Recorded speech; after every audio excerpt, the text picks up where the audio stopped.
I knew something was wrong when the certified letter arrived from First Bank of Georgia with my property address listed as collateral on a loan I had never heard of, let alone signed for. My hands shook as I read through the document 3 times, trying to make sense of how my home in Roswell, Georgia, the house I had owned outright for 6 years, could suddenly be listed as security for a $300,000 loan I knew nothing about. I sat at my kitchen table, the afternoon sun streaming through the windows, and called the number on the letterhead. My name is Aaron Oliver, and I work as a software developer from home, which meant I was always around to catch things that might slip past busier homeowners. The woman who answered at the bank was polite but firm. "Sir, according to our records, the Meadowbrook Heights Homeowners Association used your property along with several others as collateral for a community improvement loan. The paperwork was filed 6 weeks ago." "That's impossible," I said, keeping my voice steady despite the rage building in my chest. "I never signed anything authorizing that. You cannot use someone's property as collateral without their explicit permission." There was a pause on the line. "Let me transfer you to our loan department." 20 minutes later, after being transferred 3 times, I finally reached someone named Marcus in commercial lending who seemed to understand the gravity of what I was saying. He pulled up the documents and confirmed that, yes, my property deed number was listed among the collateral, and yes, there should have been a signature from me as the property owner. "Can you email me copies of everything?" I asked. "Every document related to this loan, especially anything with my supposed signature on it." Marcus hesitated. "Sir, I need to speak with my supervisor about releasing those documents." "Then you better speak fast," I said, my patience wearing thin. "Because if my property was used as collateral without my authorization, that is fraud, and I will be contacting both my attorney and the police." That got his attention. Within an hour, I had a full PDF package in my inbox. I opened the files with trembling fingers and started reading. The loan was taken out by the Meadowbrook Heights HOA, represented by the board president, Karen Whitfield. I knew Karen all too well. She was a 52-year-old woman who treated the HOA like her personal fiefdom, constantly sending violation notices for the most ridiculous infractions. Last month, she had threatened to fine me because my mailbox was the wrong shade of black. The loan documents showed that Karen, along with the HOA treasurer Dennis Hoffman and secretary Linda Morrison, had signed paperwork claiming they had authorization from all homeowners to use the properties as collateral for essential community improvements. The improvement plan was vague, mentioning a new clubhouse, pool renovation, and landscaping upgrades. But nowhere in those hundreds of pages did I find my signature, my initials, or even my acknowledgement that I knew about this loan. I printed everything out and called my neighbor, Thomas Yang, who lived 2 houses down. Thomas was a retired accountant with a sharp mind for financial irregularities. "Thomas, did you know the HOA took out a loan using our houses as collateral?" The silence on the other end told me everything I needed to know. "They did what?" "Check your mail. I bet you got a letter from First Bank, too." 10 minutes later, Thomas was at my door, his own letter in hand, his face red with anger. We sat down and went through all the documents together. Thomas pointed out several problems immediately. "Look at this," he said, tapping one page. "They claim to have held a special meeting about this loan, but I never received notice of any such meeting. Georgia law requires 10 days written notice for any special HOA meeting, especially one involving financial decisions of this magnitude." I grabbed my files, where I kept all HOA correspondence. There was nothing about any meeting in February, which was when this supposed authorization vote took place. I never got a notice either. Thomas pulled out his phone and started calling other neighbors. Within an hour, we had confirmed that of the 28 homes in our community, not a single owner remembered receiving notice about a meeting to authorize using our properties as loan collateral. Most of them had not even received the letter from the bank yet. That evening, I contacted Richard Sampson, a real estate attorney whose office was in nearby Alpharetta. I had used him when I bought my house, and I trusted his judgment. I sent him all the documents and explained the situation in a detailed email. He called me back within 2 hours, which told me he understood how serious this was. "Aaron, this is textbook fraud," Richard said without preamble. An HOA board cannot unilaterally use homeowner properties as collateral without explicit individual consent and proper documentation. Even if they held a vote and it was unanimous, which they clearly did not, each property owner would need to sign individual documents agreeing to encumber their property. This is not something that can be done through a simple board resolution. So what do? First, we file a complaint with the police for fraud and forgery. Second, we immediately contact the bank with a formal notice that the loan documents are fraudulent and any use of your property as collateral is void. Third, we file an emergency motion with the Superior Court to freeze the loan funds and invalidate the collateral agreement. And fourth, we call an emergency HOA meeting to remove this board immediately. My head was spinning. How fast can we move on this? I will start drafting documents tonight. Can you come to my office tomorrow morning at 8? I agreed and hung up. Then I called Thomas back and told him what the attorney said. Thomas volunteered to contact as many neighbors as possible to explain what was happening and gauge interest in taking collective action. By 10 that night, we had 18 homeowners who were ready to join in fighting this. The next morning, I arrived at Richard's office with a folder full of documents and a determination to fix this mess. Richard had already drafted a criminal complaint, a cease and desist letter to the bank, and a petition for emergency relief to be filed with the Fulton County Superior Court. We spent 2 hours going through everything, making sure every detail was correct. The key here, Richard explained, is proving that you never gave consent and that the HOA board knew they did not have proper authorization. The fact that they did not hold a proper meeting and did not obtain individual signatures from each homeowner shows they knew they were overstepping their authority and chose to do it anyway. We filed the police report that afternoon at the Roswell Police Department. Officer Jennifer Hayes took my statement and reviewed all the documents I brought. She was thorough, asking detailed questions about the HOA structure, how the board operated, and what communications I had received over the past several months. "This is definitely something we need to investigate," Officer Hayes said. "Fraudulent use of property as collateral is a serious crime. I'm going to need to bring in our financial crimes unit." 2 days later, I received a call from Detective Paul Morrison. No relation to Linda Morrison from the HOA board. Detective Morrison wanted to meet with me and review everything in detail. I brought Thomas along, and we spent 3 hours at the police station going through the timeline, the documents, and our attempts to verify whether anyone had actually authorized this loan. "Have you contacted the other board members?" Detective Morrison asked. "The treasurer and secretary who also signed the loan documents?" I shook my head. "I have not wanted to tip them off that we are investigating. I figured you would want to handle that." "Good thinking. I'm going to need to interview all 3 of them, along with representatives from the bank. Do not communicate with any of the board members about this until I tell you it is okay. We need to preserve the integrity of the investigation." That same week, Richard filed the emergency motion with the Superior Court. The hearing was scheduled for the following Monday, which was remarkably fast, but Richard had convinced the judge that irreparable harm could occur if the loan funds were dispersed and spent before we could halt the fraudulent transaction. I spent the weekend preparing for court and coordinating with the other affected homeowners. We formed a group chat, and the stories that came out were disturbing. Karen and her board had been overreaching for years, imposing arbitrary fines, threatening liens, and generally making life miserable for anyone who questioned their authority. Several homeowners shared that they had been trying to recall the board for months, but Karen kept finding procedural reasons to invalidate the recall petitions. Monday morning arrived cold and clear. I put on my best suit and met Richard at the courthouse. The hearing was in front of Judge Patricia Hernandez, a no-nonsense judge with a reputation for being tough on fraud cases.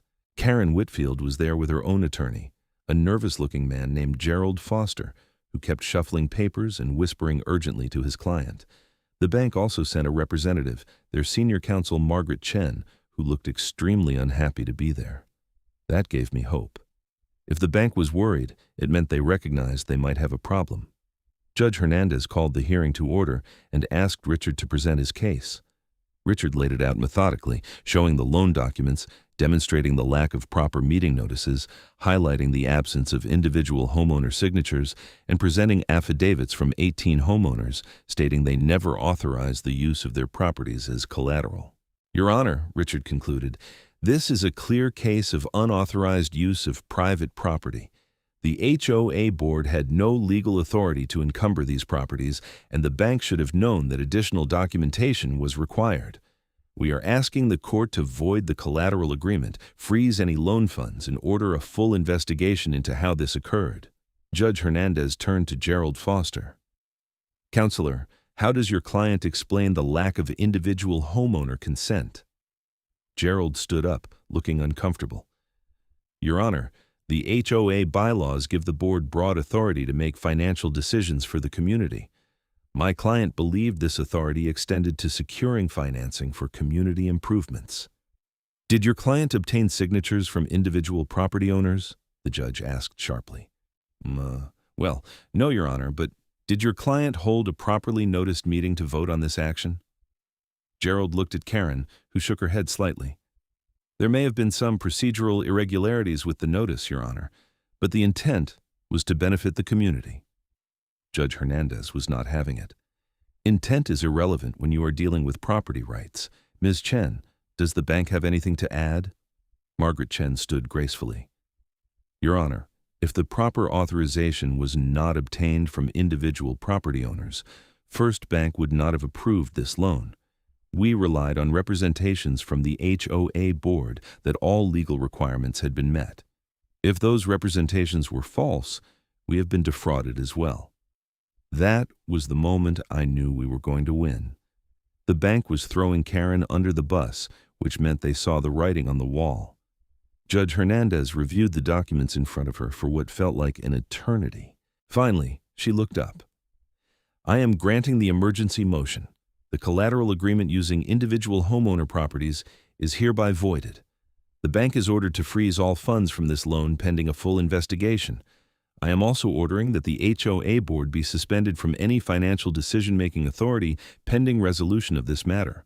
We will schedule a full hearing for 3 weeks from today to determine if there are additional remedies required. Karen's face went white.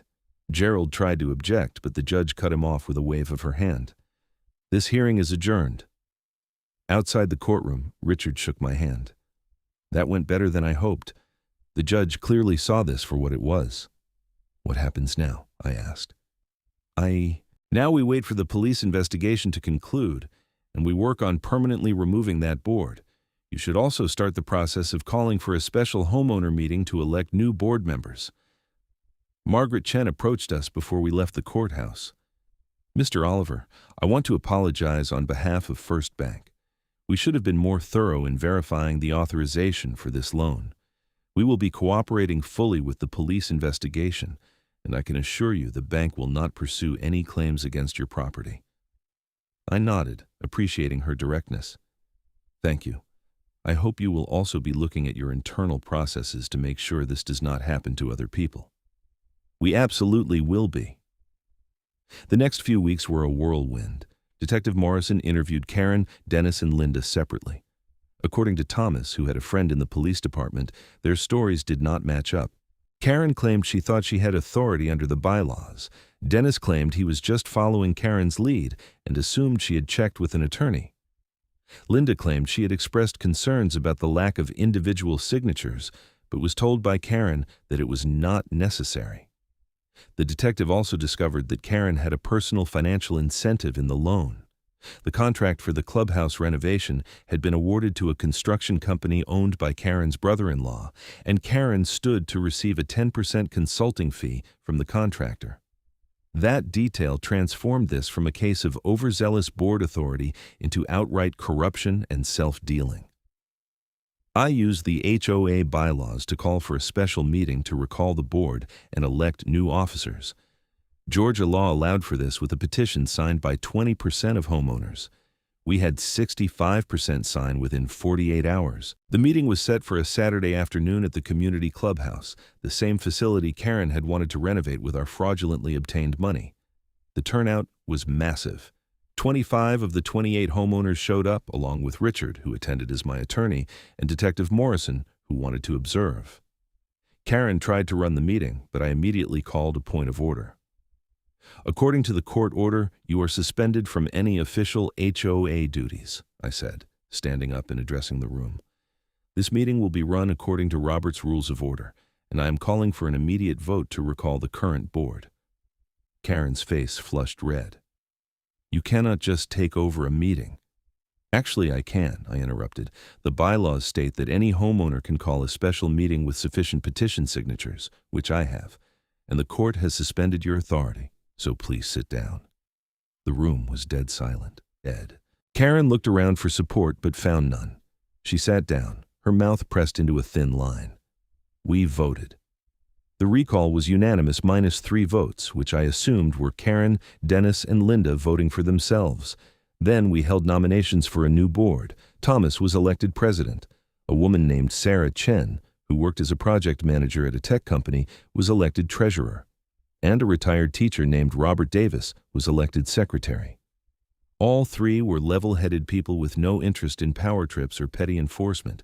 The new board's first official act was to hire a forensic accountant to review all HOA finances for the past 5 years. The second act was to hire Richard as the HOA's attorney to ensure everything we did going forward was legal and proper. The third act was to send a formal notice to Karen, Dennis, and Linda, banning them from any future involvement in HOA governance.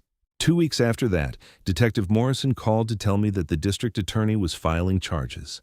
Karen was being charged with fraud, forgery, and theft by deception. Dennis and Linda were being charged as accessories.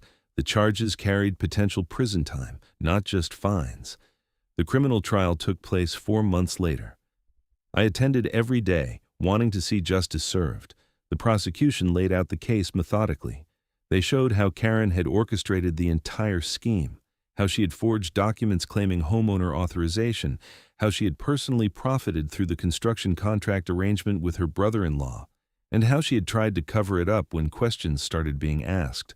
The defense tried to argue that Karen had made an honest mistake, that she truly believed she had the authority to secure the loan. But the prosecution produced emails between Karen and her brother-in-law discussing how to get this done without alerting the homeowners until it is too late. Those emails destroyed any claim of innocent misunderstanding. The jury deliberated for less than 3 hours. Guilty on all counts. Dennis and Linda took plea deals, receiving probation and community service in exchange for their testimony against Karen. Karen was sentenced to 4 years in prison and ordered to pay restitution to the HOA and to First Bank for the legal fees they incurred. Standing in the courtroom when the sentence was read, I felt a wave of relief wash over me. It had been 8 months since that first letter arrived, 8 months of stress and anger and fighting to protect my property rights. But it was over now. The bank officially voided the entire loan, taking the financial hit themselves rather than risk further legal action from the homeowners. They also implemented new policies requiring individual property owner signatures for any loan using residential properties as collateral, no matter what an HOA board claimed. Thomas turned out to be an excellent board president. Under his leadership, the HOA went back to basics, focusing on maintaining common areas, organizing neighborhood events, and staying out of homeowners' personal business. The ridiculous violation notices stopped. The petty fines disappeared. People actually started attending HOA meetings again because they were productive instead of contentious. I learned a lot through this experience. I learned that you have to pay attention to what organizations like HOAs are doing, even when it seems boring or irrelevant. I learned that authority can be abused at any level, from the smallest neighborhood board to the largest government entity. And I learned that fighting back against injustice, while stressful and time-consuming, is always worth it. My property was never at risk again. The title remained clear, free of any encumbrances I had not personally authorized. The neighborhood actually became a pleasant place to live once the toxic leadership was removed. Thomas and I became good friends, bonding over our shared experience of fighting the fraudulent loan. About a year after everything was resolved, I was working in my home office when the doorbell rang. I answered it to find a young couple, probably in their late 20s, standing on my porch with nervous smiles. "Hi," the man said. "We are looking at buying a house in this neighborhood, and the real estate agent told us about what happened with the HOA. We wanted to talk to someone who lived through it to understand what the neighborhood is really like now." I invited them in and made coffee. We spent an hour talking about the whole situation, from Karen's tyrannical board to the fraudulent loan to the current state of the HOA under Thomas's leadership. The couple, whose names were David and Emily, listened intently. "So you would say it is a good neighborhood now?" Emily asked. "I would say it is an excellent neighborhood now," I replied honestly. "What happened was terrible, but it taught us all the importance of being engaged and holding our leaders accountable. The current board is transparent, responsible, and actually focused on serving the community. Plus, everyone is more aware now. Nobody is going to let something like that happen again." They ended up buying a house 3 streets over. At the next HOA meeting, I introduced them around and welcomed them to the community. It felt good to be able to honestly tell new neighbors that Meadowbrook Heights was a great place to live. The forensic accountant Thomas hired also uncovered that Karen had been skimming money from the HOA budget for years, small amounts that added up to nearly $40,000. That money had supposedly gone to maintenance and administrative costs, but there were no receipts or documentation. The district attorney added those findings to the restitution order, so Karen would be paying back the HOA for years, even after she got out of prison. Dennis moved away shortly after his probation ended, too embarrassed to face the neighbors. Linda stayed but kept a very low profile. She apologized to me once at the grocery store, tears in her eyes, saying she should have stood up to Karen but had been too afraid of confrontation. I accepted her apology. She had made a mistake, but she had not been the mastermind, and she had paid a price for her complicity.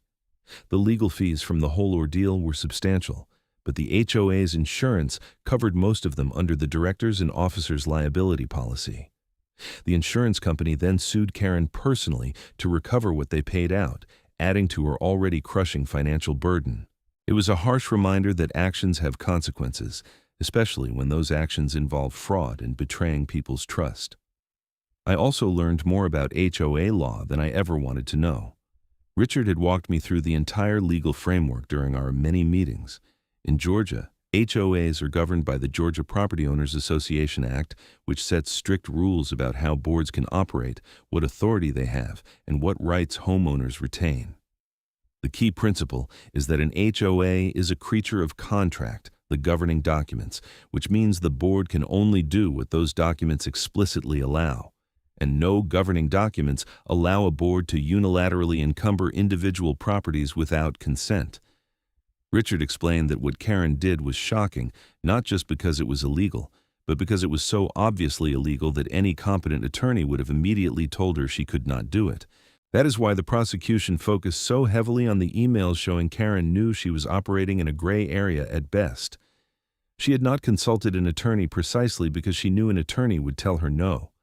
The experience also made me more active in local politics. I started attending city council meetings in Roswell, paying attention to how decisions were made and whether proper procedures were followed.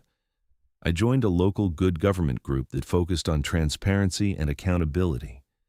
I figured if I could help prevent other people from going through what I went through, it would be worth the time investment. Thomas and I also worked together to create an HOA education program for our neighborhood. We put together a handbook explaining homeowner rights, board responsibilities, and the proper procedures for everything from architectural requests to financial decisions.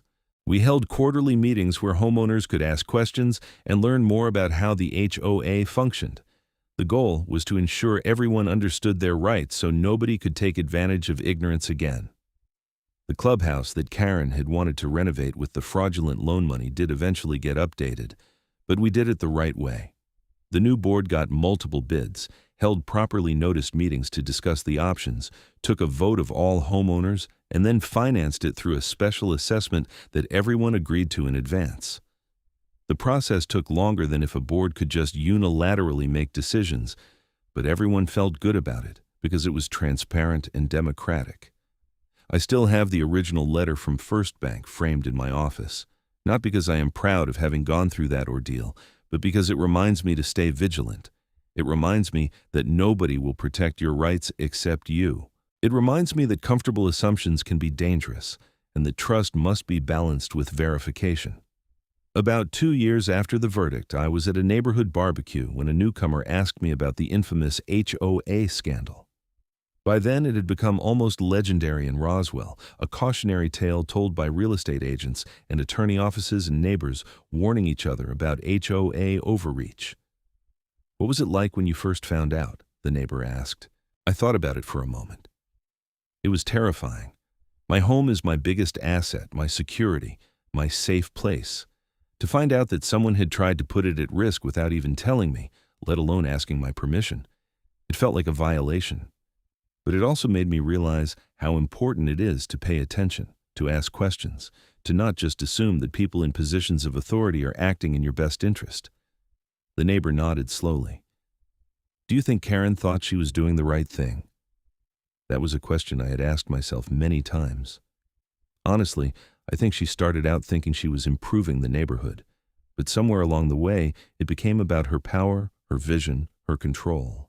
And when she saw an opportunity to personally profit, she convinced herself it was okay because the neighborhood would benefit too. That is how corruption works. It starts small, with little compromises, and then snowballs until you are committing fraud and thinking you are justified. The conversation moved on to lighter topics, but I thought about that question for days afterward. It would have been easy to paint Karen as a monster, someone who set out from the beginning to steal and defraud. But the reality was more complex and somehow scarier. She was an ordinary person who let power corrupt her, who made one bad decision after another until she was in so deep she could not see a way out except to double down. That is why accountability matters so much. If the HOA had proper checks and balances, if homeowners had been paying attention, if someone had questioned Karen earlier when she first started overreaching her authority, maybe it never would have escalated to fraud. But everyone was busy with their own lives, myself included, and we let the HOA board operate without oversight. That was a mistake we all shared responsibility for. The new board implemented term limits to prevent anyone from accumulating too much power. Board members could serve a maximum of 2 consecutive 2-year terms, then had to take at least 2 years off before running again. The board also instituted a rule requiring 2 signatures for any expenditure over $500 and 3 signatures for anything over $5,000, and any expenditure over $25,000 required a vote of all homeowners. These simple rules made it much harder for any future board member to abuse their position. We also changed how the HOA communicated with homeowners. Everything went digital, with a dedicated website, email list, and monthly newsletter. Every expense was posted to the website within a week of being incurred, with scanned receipts attached. Meeting minutes were posted within 72 hours. The budget was published quarterly with detailed breakdowns. Transparency became the watchword for everything the HOA did. Some people thought we were going overboard, that we were making everything too complicated and bureaucratic. But most homeowners appreciated knowing exactly where their HOA fees were going and having a say in major decisions. And for those of us who had lived through the Karen era, no amount of oversight and transparency seemed like too much. I also developed a different relationship with my home after everything was resolved. Before the loan scandal, my house was just the place I lived, a financial asset that was appreciating nicely, a comfortable space that met my needs. After going through the fight to protect it, the house became something more. It represented my willingness to stand up for my rights, my refusal to be taken advantage of, my insistence that rules and laws apply to everyone equally. Every time I pulled into the driveway, I felt a sense of pride that went beyond simple home ownership. Thomas told me once that he felt the same way. "I spent 30 years crunching numbers in corporate America," he said, "made good money, had a successful career, but never felt like I really made a difference. Fighting this loan fraud and rebuilding the HOA into something functional and democratic that feels like the most meaningful thing I have done in years." I understood completely. There was something powerful about taking a bad situation and transforming it into something better. We could have just fixed the immediate problem, gotten the loan voided, removed Karen, and moved on. But we chose to go further, to rebuild the HOA into what it should have been all along, to create systems that would protect future homeowners from the same kind of abuse. The ripple effects extended beyond our neighborhood. After the story got coverage in the Atlanta Journal-Constitution, several other HOAs in the area contacted us asking for advice. Apparently, we were not the only neighborhood dealing with overreaching boards and lack of transparency. Thomas and I met with representatives from 3 different HOAs, sharing our bylaws, our transparency policies, and our hard-won wisdom about how to keep a board accountable. One HOA in Sandy Springs had a situation eerily similar to ours, where the board president had been making financial decisions without proper authorization. They used our experience as a roadmap for how to address it before it escalated to the level of fraud. The board president in that case resigned when confronted with evidence of improper procedures, avoiding the criminal charges that Karen faced. But it was a reminder that HOA abuse was more common than most people realized. Richard told me that he had seen an uptick in homeowners contacting him about HOA issues after our case got publicity. People are more aware now that boards can abuse their power, he said. They are asking questions, reviewing their governing documents, paying attention to what their HOAs are doing. Your case had an impact beyond just your neighborhood. That felt good to hear. Nobody wants to go through a difficult experience like fighting fraud, but knowing that it helped other people avoid similar situations gave the whole ordeal meaning and purpose. Karen was released from prison after serving 2.5 years of her 4-year sentence. I heard through the neighborhood grapevine that she moved to Tennessee to live with her sister, unable to face the community she had betrayed. I never saw her again after the sentencing, and I was okay with that. I did not hate her, but I did not need or want any kind of closure or reconciliation. She had done what she did, faced the consequences, and now we all moved on with our lives. Dennis and Linda both completed their probation without incident. Linda eventually moved to Florida to be closer to her grandchildren. Dennis I would occasionally see around town, and we would nod politely but never spoke. There was nothing to say, really. We had been on opposite sides of a serious conflict, and while I did not wish him ill, I also did not need to be friends.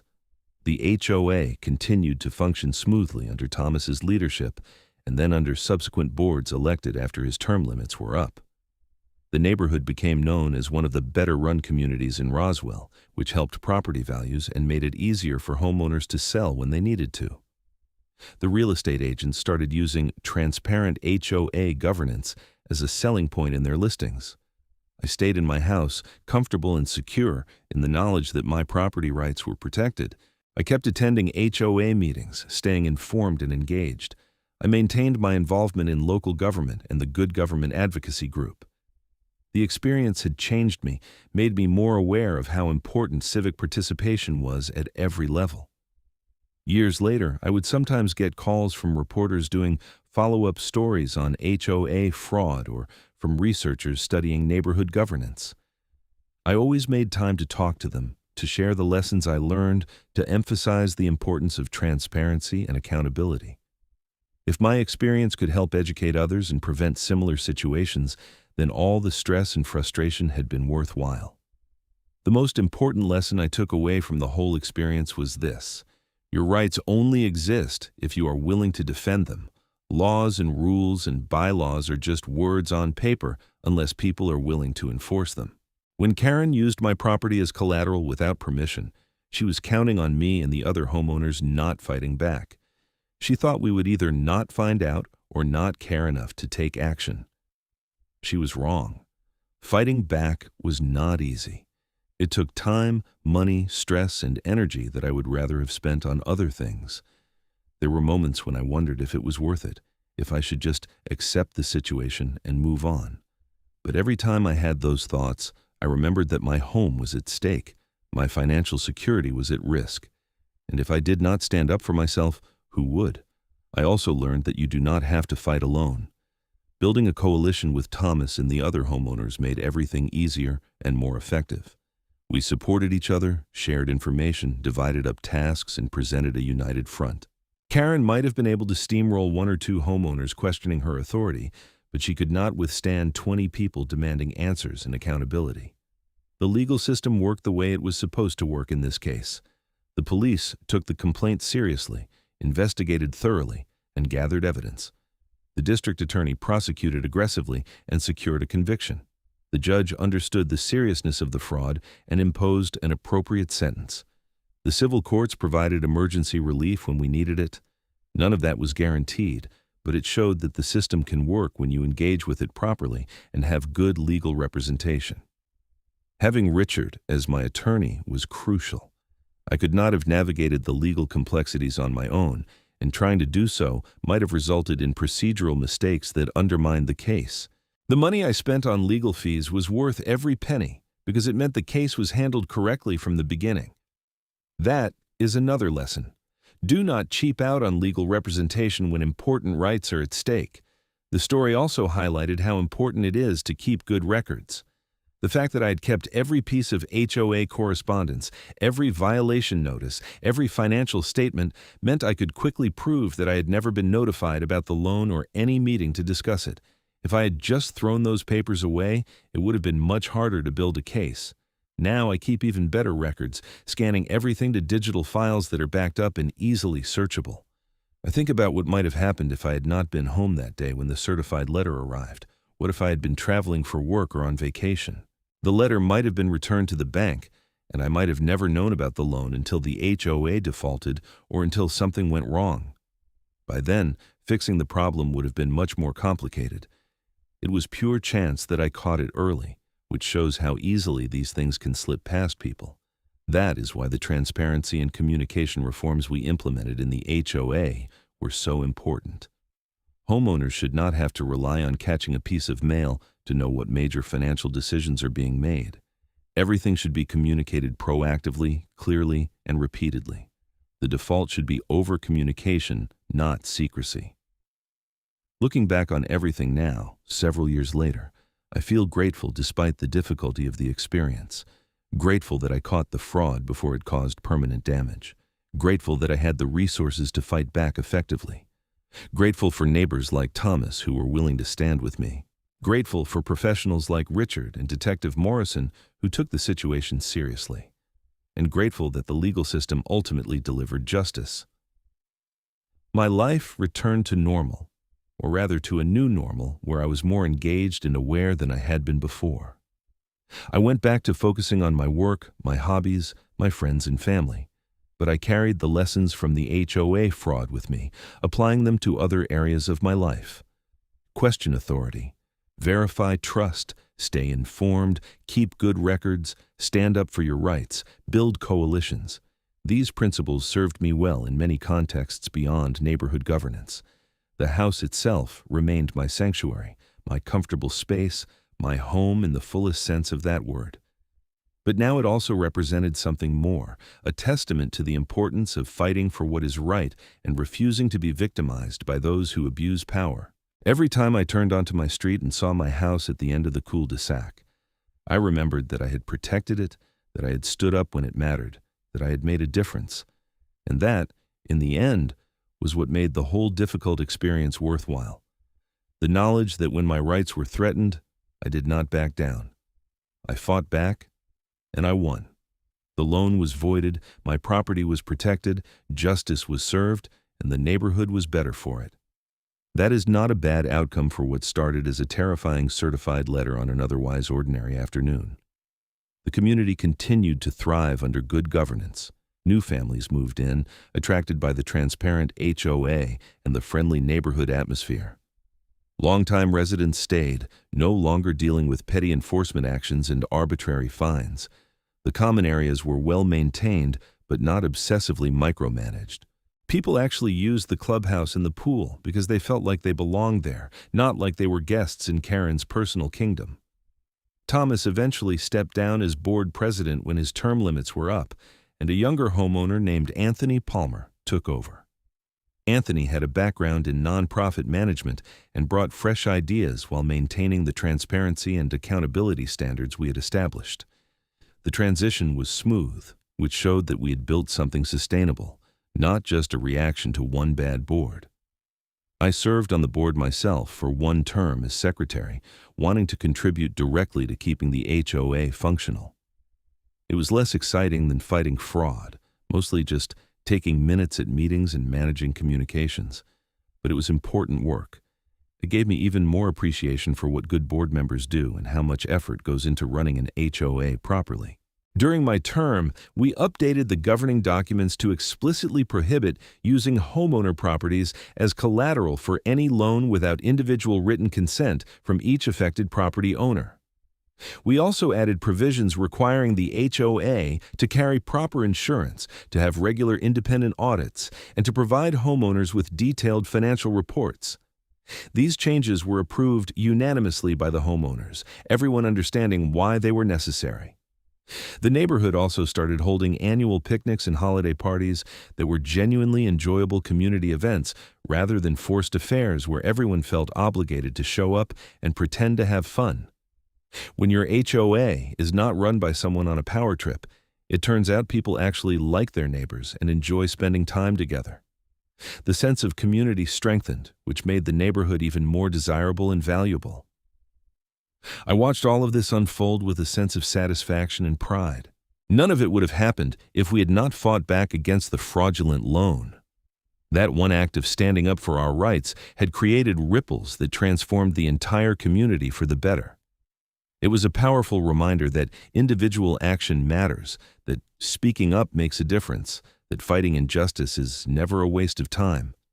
The last time I thought seriously about the whole saga was when a graduate student contacted me for a dissertation she was writing about HOA, governance, and accountability.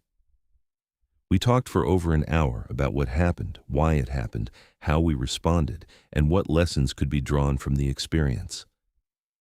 She was particularly interested in the factors that allowed Karen to abuse her authority and the mechanisms we put in place to prevent future abuse. "Do you think HOAs are inherently problematic?" she asked me near the end of our conversation. I considered the question carefully. "No, I do not think they are inherently problematic. They serve a legitimate purpose in maintaining common property and providing services that benefit everyone. But they are vulnerable to abuse, like any organization that has authority over people. The key is having strong oversight, transparency, and accountability mechanisms, along with engaged homeowners who pay attention. When those things are in place, an HOA can be a positive force. When they are not, you get situations like ours." She thanked me for my time and sent me a copy of her dissertation when it was completed. It was titled, "Governance at the Grassroots: Accountability Mechanisms in Homeowner Associations." Our neighborhood's experience featured prominently as a case study in both HOA overreach and successful reform. Reading it gave me yet another perspective on everything that had happened, seeing it through the lens of academic research and governance theory. Life continued on, as it does. I worked, I traveled, I spent time with friends and family. I went on dates and had relationships. I pursued hobbies and interests. I lived my normal life in my home that I had fought to protect. And I remained engaged with the HOA and the community, not obsessively, but with steady attention and participation. I had learned that lesson well. Civic engagement is not a one-time thing. It is an ongoing commitment that requires sustained effort, but pays dividends in quality of life and community strength. Sometimes new homeowners would move in and ask about the plaque Thomas had installed at the clubhouse after the renovation was completed. It read, "Meadowbrook Heights Community Clubhouse, renovated 2024. Built through transparent governance and community participation." Most people did not think much of it, but those of us who knew the full story understood the meaning behind those words. It was a reminder of where we had been and a commitment to never go back there. I still drive past Karen's old house sometimes. A nice family bought it after she went to prison and had to sell. They have 2 young kids who ride bikes up and down the street. The house looks better than it did under Karen's ownership, with a well-tended garden and a welcoming front porch. It is just a house now, no longer the home of the HOA tyrant, just another piece of the neighborhood fabric. And my house remains my sanctuary, my investment, my home. The title is clear. The property is unencumbered, except by the mortgage I took out myself and continue to pay down. Nobody has tried to use it as collateral without my permission since I got that loan voided. The HOA functions properly, maintains the common areas, and leaves homeowners alone to live their lives. That is all I ever wanted. A functional HOA, a secure home, and a community where people treat each other with respect. I had to fight for it, had to spend time and money and energy defending it. But in the end, I won. The loan was voided. Karen went to prison. The HOA was reformed. Justice was served. And life went on, better than before, because we had learned hard lessons and made sure they would not be repeated. That is the story of how my HOA used my property as collateral without my signature, how I found out, and how I got the loan voided. It was not easy, but it was worth it.